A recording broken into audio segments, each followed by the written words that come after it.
tournant décisif de l'histoire du Sénégal qui est en train de s'écrire autrement. Une page sombre se ferme et se fermera définitivement pour laisser place à l'ouverture d'une nouvelle page qui va écrire ou permettra au peuple d'écrire les pages les plus glorieuses et les plus lumineuses et évacuer ces moments ténébreux qui ont eu à secouer le Sénégal et pour lesquels les Sénégalais ont eu à perdre un lourd tribut en termes de pertes en vies humaines, en termes de dégâts matériels, en termes de dégâts physiques, ainsi que sur tous les plans. Raison pour laquelle l'appel que je lance au peuple sénégalais, après lui avoir rendu un grand hommage, c'est de poursuivre le travail, de poursuivre le combat et de dire que la personne qui va gagner ou la seule entité qui va gagner en dernier ressort reste et restera le peuple sénégalais. jërë ngeen jëf. merci mu nekkoon Maître Tall bokk ci parti bi di Pastef comme ni ngeen ko gisee. yaa ngi ànd ak Sénégal 7 TV ñëpp a ngi lay seetaan ak Sénégal 24 alors tey nga teew nga xam ni mooy si diwaan bi ginnaaw bi ñu libéré nga xam ni moom mooy Ousmane Sonko ku la xam ne ku sës rek nga si Ousmane Sonko tey lan mooy nekk sa réaction bu njëkk ginnaaw bi ñu ko libéré si kaso bu. waaw sant yàlla parce que bokk na wala ci nit ñi nga xamante ni yàgg nañoo xeex pour le président Ousmane Sonko delluwaat ci liggéey bi mu simb que depuis très longtemps moo nekkoon ñu jëmmal askan wi jëmmal Sénégal jëlee fi mbuxum andi fi jub jëlee fi lëndëm andi fi leer Ousmane Sonko loolu la sos avec l'avènement du parti Pastef les Patriotes mu nekkoon engagement boo xamante ni ànd nañ ceeg moom taxaw ci taxawaay bi war ak peuple sénégalais bi te loolu moo am solo Ousmane Sonko bëri na lu mu doon wax mu ni gannaaw yàlla ak li mu gëm jàpp na ni léppam mu ngi ci loxo peuple sénégalais bi.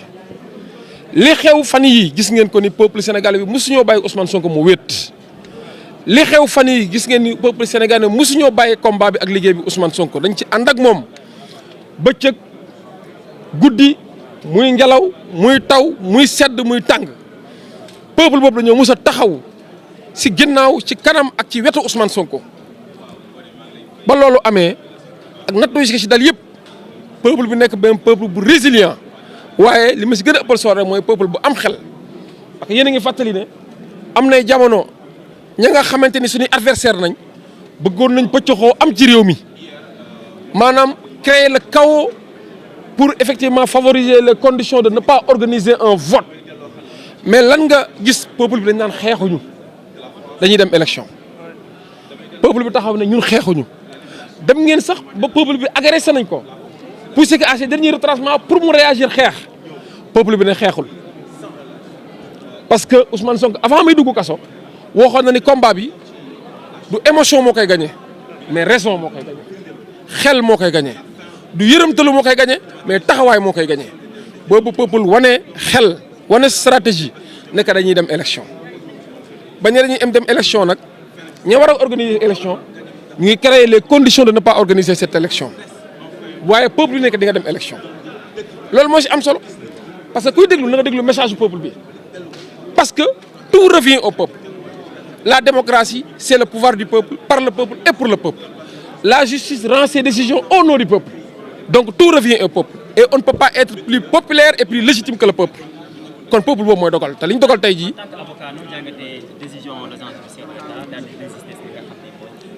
ma jeexal ne peuple boobu li ñu dogal tey jii mooy Ousmane Sonko dellu si Bassirou Diomaye ñëw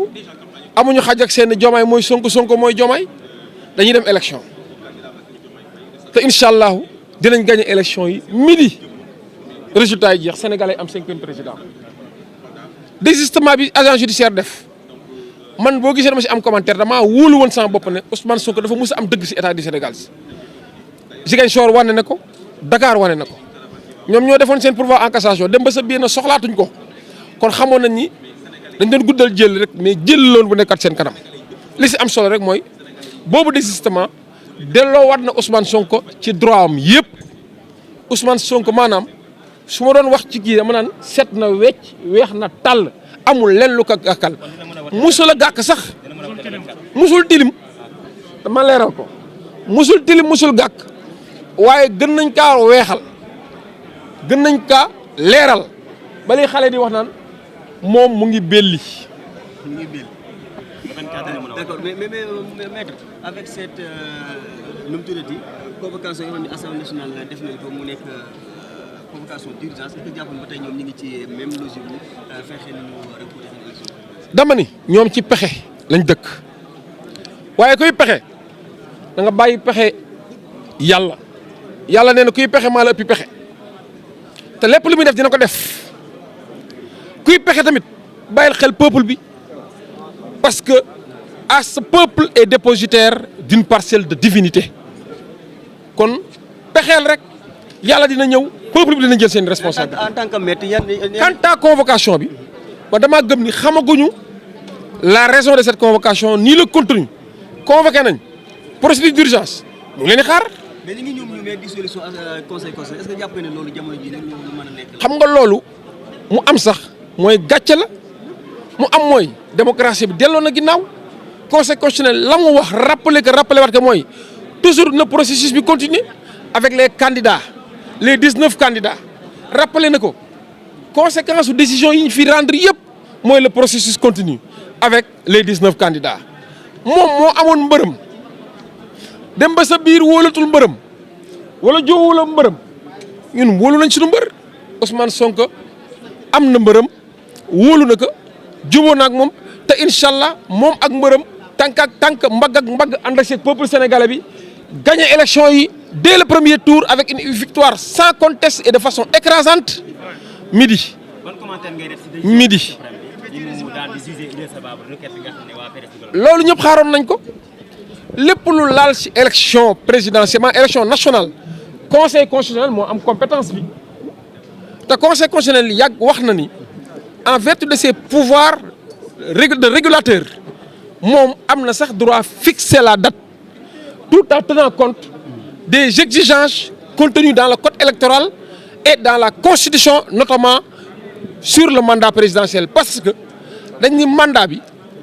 warta tegu benn fan waaye warta wàññee ko benn fan conseil constitutionnel nee na moom mooy veillé ci loolu te rappelé na ko rappelé waat ko cour suprême li mu ñëw wax mooy conseil constitutionnel en réalité moo compétent pour loolu moo tax ñu déclaré action bi irrecevable l'irrecevabilité bokkul ak ñu débouté la irrecevable mooy yow fi nga ñëw di fi jooytu du yow yaa war a ñëw jooytu fi wala du li ngay jooytu fii nañ ko war a jooytoo kon kay loolu leer na yaa xëyti nañu dem élection waay peuple bi seen yaram a ngi xasan yàkkamte nañ élection nañu dem élection nañ ci rafet bu si kenn ñaaw jërë ngeen jëf. Sur quel point? Oui, je dis, c'est un sentiment de satisfaction quand je vois des pères de famille, à la personne d'Ousmane Sonko, de Bassirou Diomaye Faye, ainsi que d'autres leaders,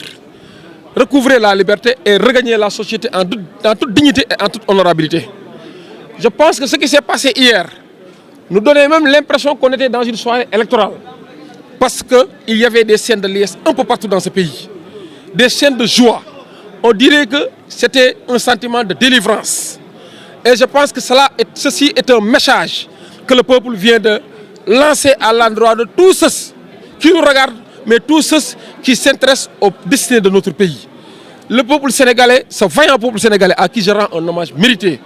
a toujours démontré à la face du monde que le Sénégal restera un état de droit. Le Sénégal restera un état de paix. Le Sénégal restera également une nation apaisée. Et le peuple a toujours su montrer et démontrer qu'en réalité, la dernière décision lui revient. Et ce peuple n'a jamais failli à cette mission, effectivement, de montrer même aux acteurs politiques que c'est lui qui décide. J'ai dit que la démocratie, c'est le gouvernement du peuple, par le peuple et pour le peuple. Mais je dis plus loin, même la justice rend ses décisions au nom du peuple sénégalais. Donc, on ne peut pas laisser le peuple en rade ou ignorer le peuple ou mettre le peuple de côté pour prendre des décisions qui vont concerner les destinées de ce peuple. En tout cas, ce peuple sénégalais, à travers sa jeunesse, à travers les personnes du troisième âge, à travers sa diaspora, a su montrer qu'effectivement, ce Sénégal que nous avons sera effectivement un Sénégal de lumière. Ce Sénégal que nous avons va quitter le monde des ténèbres et effectivement va plonger dans le monde des lumières. Et ce Sénégal-là, Inch'Allah, connaîtra avec ce scrutin un nouveau président. Ce président, nous le souhaitons, s'appelle Bassirou Diomaye Diakhar Faye, tel que désigné et tel que souhaité par le président Ousmane Sonko. Je dis que le pouvoir est en train de tout faire pour créer les conditions de ne pas tenir les élections à date échue, conformément à la décision du Conseil constitutionnel. Je dis et je répète, l'élection aura bel et bien lieu. Et j'invite le peuple sénégalais à prendre ses responsabilités et veiller à ce que la démocratie soit une réalité. Et cette démocratie tant chantée, tant citée en exemple, effectivement puisse être pris en exemple par les autres nations du monde, à savoir les pays qui nous entourent et notamment les pays d'Afrique. Le moment est venu pour faire comprendre à cette élite qui nous gouverne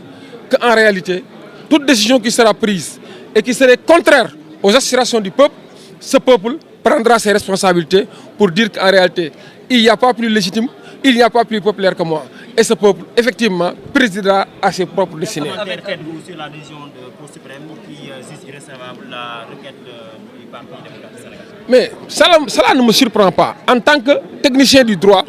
j'avais dit que cette requête était irrecevable parce qu'on ne peut pas comprendre une matière qui rentre exclusivement dans le champ de compétences du Conseil constitutionnel puis être déférée devant la Cour suprême. La Cour suprême ne peut pas se prononcer sur un acte touchant le processus électoral, surtout que l'élection est une élection nationale, à savoir l'élection présidentielle. Et cela est valable également pour les élections législatives. Donc la Cour suprême a bon droit de dire que cette requête est irrecevable. L'irrecevabilité est différente du débouté. L'irrecevabilité, c'est quoi? Que la personne qui m'a saisi n'est pas habilitée à me saisir ou que la matière qui m'a été déférée ne doit pas m'être déférée parce qu'il y a une autre juridiction compétente pour connaître de la matière. Avec cette convocation d'urgence de l'Assemblée nationale, pensez-vous que ces gens sont toujours dans cette même logique de vouloir repousser et reprendre le processus? Écoutez, ce régime-là, finissant moribond et agonisant,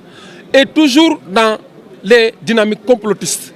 Il complote toujours, mais je dis, le meilleur complot demeure Dieu, Allah subhanahu wa ta'ala, ainsi que le peuple sénégalais qui encore garde toute son hégémonie et toute sa vitalité pour veiller sur tout ce qui se passe dans ce pays. J'ai appris qu'ils ont convoqué à 15 h.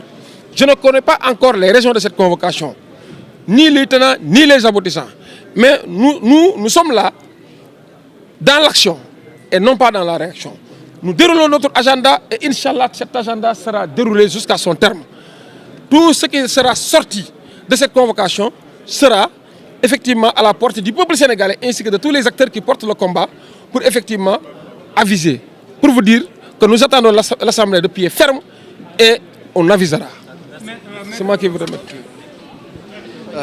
jërëjëf ñu jaajëfal ko baax a baax moom maître Abdoulaye Tall. waaw fii mais ñu ngi noonu di dem Libaas.